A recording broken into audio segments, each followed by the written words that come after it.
Thanks, Scott. I was born and raised in this beautiful place called Holy Hill. It's around 40 miles northwest of Milwaukee, Wisconsin. When I was 24 years of age, I was sent to the FBI Academy. The academy is 4 months. They put a ton of stress on you to make sure that you can do it, okay? People ask me, if you got to the academy, and did you need straight A's through college to get there? Because there's only 11 or 12,000 agents in the entire United States. I would tell folks that I graduated in the half of the class that made the top half possible. It may not have been quite that low, but you get the idea.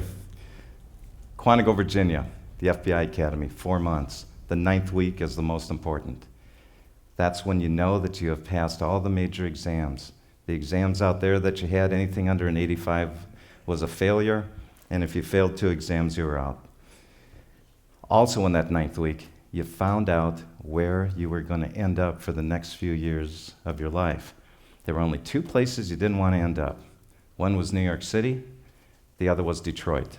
New York City because it's so expensive, and the commute could be an hour and a half to 2 hours just one way.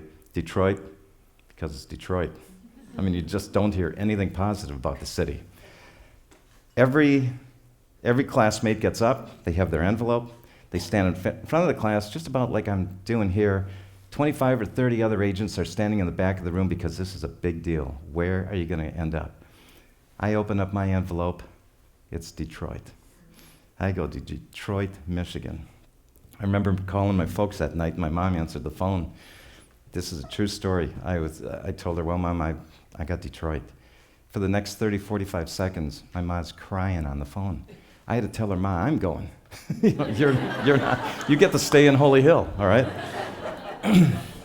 But I tell everybody since that day, those 4 months and at Quantico, I truly went from Holy Hill to Holy Hell.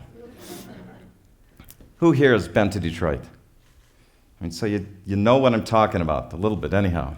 Let me share one of the stories, one of the investigations that I had while I was in Detroit. I was working undercover, and this was the story of Henry and Rita. Henry was an informant of mine. I only had 4 or 5 informants at the time. Rita, female, living on the east side of Detroit, she was running a prescription mill, meaning she would go to doctor's offices, complain about her back, they'd write a prescription. When they're out, she steals the prescription pad.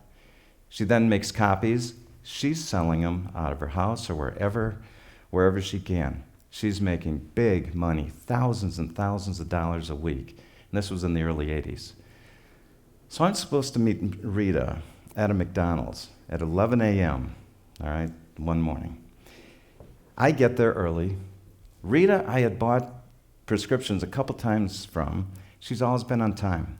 This time, it got to be 11:30 before she showed up. She flies into the parking lot, parks next to my car, gets into mine and says, Rich, sorry I'm late, but something came up. No problem. How many scripts do you need? I told her I need 6. She writes them out right in front of me. Every prescription that she writes is a 15-year felony. Every one. She's signing the doctor's names. She gives me 6 of them. I give her $1,800. She leaves. Hey, Rich, call me anytime. You bet, Rita. I go back in the office. I'm putting the prescriptions into evidence. Henry calls me. He said, Rich, we need to talk. I just saved your life this morning. So I get in my car, drive out, pick up Henry, and I said, what's going on? He said, Rich, I was in the house this morning. A friend of mine, he gets a call. It's Rita he's talking to, and everybody knows Rita on the east side. He hangs up and says, Henry, that was Rita. Do you want to help me kill somebody this morning? Henry goes, what do you have? He said, listen, Rita said there's going to be this guy named Rich. He's a white guy. He's going to be in a blue Buick, Tennessee license plates. It's going to be at the McDonald's at 11 o'clock in the morning. I want you to go there, shoot him, kill him, and steal the $10,000 under the seat of his car. For the next 30 minutes, Henry, he knew it was me. He's worked stuff with me. He knows the blue Buick and he knows the Tennessee. Only a few days after the attack, and I'm standing maybe from here to the back of the wall away from the Pentagon where that plane hit. You could still smell the fuel oil burned into the cinder block. And I'm just standing there with my arms folded. We didn't tell people why we were there. And a gentleman walks up to me. And he just stands next to me. He says, "What a tragedy." I said, "Yes, sir, it really is." He introduces himself to me, okay? His name is Frank. I was wearing an FBI hat, and he said to me, "So what's your job here?" I said, I'm just helping out wherever I can." "What about you, Frank?" He said, "Well, Rich, I'm retired Navy. I was working at the Pentagon here. We're remodeling this area. I was sitting right there 10 minutes before the plane hit." He said, "If it would have been 10 minutes longer, you wouldn't be talking to me today."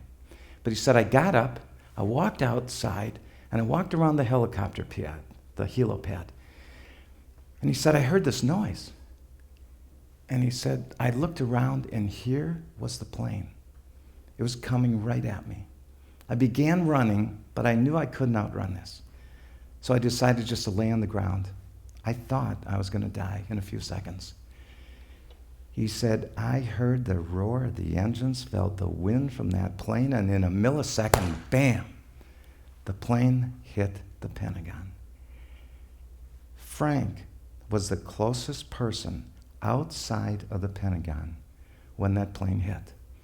You're going to see a sequence every 2 seconds of the initial contact of that plane and the fire. Every 2 seconds, the fire gets a little higher, okay?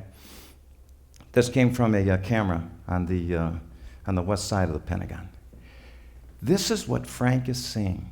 He's yards away from this, all right? So he tells me, "But Rich, if the plane had to hit, if it really had to hit, this was a..." And Frank was right. But here's the thing. What's the message that you get from a story like this? I talked to Frank for a long time that night, and I'm thinking to myself, he just went through the most horrific situation in his life. He lived his perfect hell here on earth. And who is Frank thinking about? Not himself. He's thinking about others. What a great quality to have. What a great quality for any human being to possess. Let me close with one quick story. Our daughter teaches special needs in the Chicago suburbs. Third and fourth graders. Said one day, little Eric's in the back of the room. He's got the heaviest book in his hand. He's just slamming it on the tile floor. Bam! Picks it up. Bam! Carrie goes back there and says, "Sweetie, I can't allow you to do this. I can't let you continue to make noise and disrupt our class." Little Eric looks up at her, and Carrie says, "He is the cutest little boy." Says, "Miss Neureuther, sometimes life isn't always all about you." You think little Eric's heard that at home a couple times? But you know what? Eric may have a point. Maybe sometimes life isn't always all about us. Thank you so much. God bless.